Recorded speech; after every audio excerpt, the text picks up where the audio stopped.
Kaip paprasčiausiai susipažinti ir lengviausiai susipažinti su aromaterapija namuose, kaip įsileisti ją į savo kasdieninį gyvenimą, tai patarčiau pradėti tiesiog nuo paprasčiausio namų kvėpinimo. Daugelis mėgstam, kad namai kvepėtų, kad tas kvapas, malonus kvapas, jisai lydėtų mus namuose ir maskuotų kažkokius galbūt nemalonius kvapus. Tai iš tiesų tam yra labai pravartus eteriniai aliejai. Ir jų nauda yra žymiai didesnė negu kad naudojant sintetinius namų kvapus.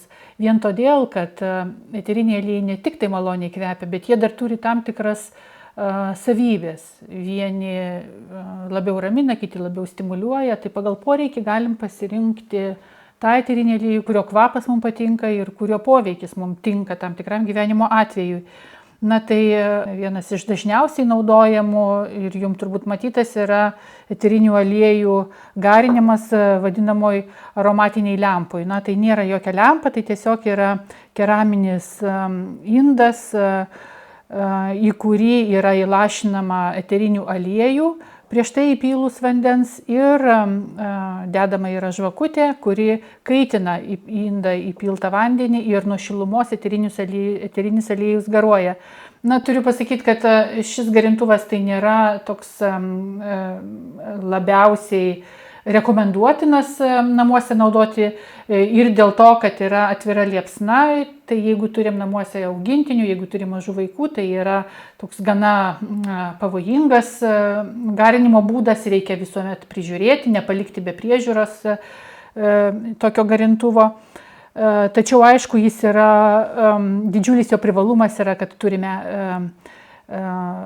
visus 5 elementus. Turime ugnį, turime akmenį, tą keramiką, iš kurio pagaminta, turime vandenį, turim eterį. Tai iš tiesų tokį garintuvą naudoti namuose yra nemažas malonumas. Toks šiuolaikinis ir labai universalus garintuvas tai yra USB jungtį turintis. Ir veikia jis labai paprastai. Ant popieriaus lapelio yra užlašinama keletą eterinių aliejų lašų. Ir tas popieriaus lapelis jisai yra priglaudžiamas prie kaistančios dalies. Ir įjungus į USB jungtį, kuri gali galbūt būti automobilyje, kompiuteryje, bet kur jūs ją turite, nuo šilumos irgi pradeda garuoti eteriniai aliejai. Aš tokį garintuvą dažniausiai naudoju tiesiog automobilyje arba prie nešiojamo kompiuterio. Dar vienas eterinių aliejų garintuvo tipas tai yra ventiliatorinis. Šitas peri garintuvas veikia tokiu principu, kad jisai ima orą iš apačios ir išpučia per viršų. Ir ant veltinio yra lašinami eteriniai aliejai, irgi pagal norą keletas lašų. Eteriniai aliejai greitai paskleidžiami jūsų aplinkoje. Dar kitas eterinių aliejų garintuvų tipas yra nebulizatorius. Jo skirtumas nuo kitų garintuvų yra, kad ir patogumas, kad jis yra jungiamas tiesiai prie buteliuko. Tiesiog atsukę bet kurį eterinio aliejaus mišinio ar gryno eterinio aliejaus buteliuką prisukate ir patalpinate į garintuvą. Patogu tai yra, kad galima uždėti reikiamą garinimo režimą. Noriu pasakyti, kad nuolatinis garinimas eterinių aliejų nėra rekomenduojamas. Visada geriau yra garinti trumpais periodais, o ne nuolatos. Ir taip ir pakankamai gausite ir reikalingų medžiagų ir pernelyg nepripildysite patalpos pertekliniais kvapais. Na ir dar viena rūšis garintuvų, tai yra ultragarsiniai garintuvai. Jie ypatingi yra tuo, kad galima iš tiesų pasirinkti įvairų dizainą. Jų būna pačių įvairiausių, pagamintų iš pačių įvairiausių medžiagų. Mes kvapų namuose siūlome tik tai natūralių medžiagų garintuvus. Tai čia turiu rankoje stiklinį, meniškai nudažytą gaubtą. Na ir ypatingi ultragarsiniai garintuvai yra tuo, kad jų naudojimui reikalingas yra vanduo.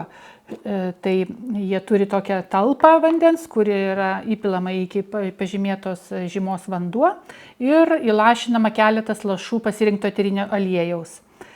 Tada uždarome, uždedame gaubtą ir įjungiame. Ultragarsiniai garintuvai dar ypatingi tuo, kad jie turi dar papildomų funkcijų. Na, pavyzdžiui, apšvietimo funkcija, gali būti net ir skirtingų spalvų šviesa. Tai jie iš tiesų yra labai jaukus ir gražiai įsipaišo į namų dizainą. Na, tai čia parodžiau kelių rūšių garintuvus, tačiau iš tiesų garintuvai net nėra būtini, jeigu norite susidraugauti su eteriniais aliejais. Eterinius aliejus paprasčiausia yra naudoti tiesiog lašinant kelis lašus savo ant rūbo, pavyzdžiui, krūtinės srityje, lašinant ant rankovės ir inhaliuojant nuo rankovės. Vakare atsipalaiduojant ar norint lengviau užmigti, kelis lašus eterinio aliejaus galima užlašinti ant pagalvės kampo ar ant patalo. Tai tikrai garintuvai nėra būtini. Ir susigyvenus, išsirinkus jau savo tuos malonius kvapus, gyvenimą palengvinančius eterinius aliejus, tada jau galima bus pagalvoti ir kurį garintuvą ilgainiui norėsite įsigyti. Ultragarsiniai garintuvai yra patogus tuo, kad juose galima garinti ne tik eterinius aliejus, o vietoj vandens ir eterinio aliejaus naudoti hidrolatą. Jeigu hidrolatų pasigaminate patys arba namuose auga vaikai, ypatingai kūdikiai, tai eterinis aliejus net ir paskleistas garintuvų patalpoj kartais yra nerekomenduojamas, ypatingai kūdikiams, vaikams iki 1 metų eterinių aliejų naudojimą reiktų vengti. Tai jeigu namuose auga mažylis ar turite kitų augintinių, visuomet verta pagalvoti ne apie eterinių aliejų garinimą, apie hidrolatų garinimą būtent ultragarsiniuose garintuvuose. Na ir hidrolatai bendrai yra puikiai priemonė, puikiai kosmetikos priemonė. Tai maža eterinio aliejaus koncentracija, kuri yra hidrolate, jinai yra absoliučiai ideali naudoti ant odos. Tai hidrolatą visada verta naudoti vietoj jūsų paprasto eilinio toniko ar micelinio vandens. Tai žymiai didesnė nauda bus ir odai, ir jūsų būklei, psichiniai būklei, nerviniai būklei, nuotaikai. Tai raminamąjį hidrolatą rožių arba levandų ar verbenų, nuo jo pradėjus dieną, atsigaivinus karštą vasaros dieną, yra nauda ir odai, kadangi gauna oda ir antioksidantų, ir kartu nuo malonaus kvapo jūs patirėte didžiulį malonumą. Rekomenduočiau labai išmėginti ir lietuviškų augalų hidrolatus, kuriuos distiliuojame savo laboratorijoje. Štai pavyzdžiui, kalnapušės iš Neringos nacionalinio parko puikiai ir tonizuoja odą, ir sutelkia, aktyvuoja gerą nuotaiką pradėti produktyviai dienai. Vingiorykščių hidrolatas iš Vilniaus apylinkių padeda turintiems odos problemų. Na, pavyzdžiui, spuoguotą odą ar jautrią odą, kadangi nėra jokių alergenų, tai galima rinktis ir ypatingai jautriai odai nuraminti. Na ir šiek tiek didesnės koncentracijos purškalai, tai yra miego dulksnos. Tai yra mūsų sukurti aromaterapiniai produktai skirti pagerinti miego kokybę ir greičiau užmigti. Tai turime rožių ir erškėtrožių ekstraktų purškalą, turime dulksną iš liepžiedžių ir beržų pumpurų ir levandų ir bergamočių. Visos 3 dulksnos veikia raminamai ir jūs tiesiog galite pasirinkti pagal tai, kuris kvapas jums labiau patinka. Šitų dulksnų ypatybė yra ta, kad jų kvapas trunka trumpai, maždaug apie 10 minučių. Ir tai yra speciali tokia idėja, kad kvapas nedirgintų ir per tas 10-15 minučių, per kurias turite užmigti, jisai ir nusloptų, ir netrukdytų, netrikdytų.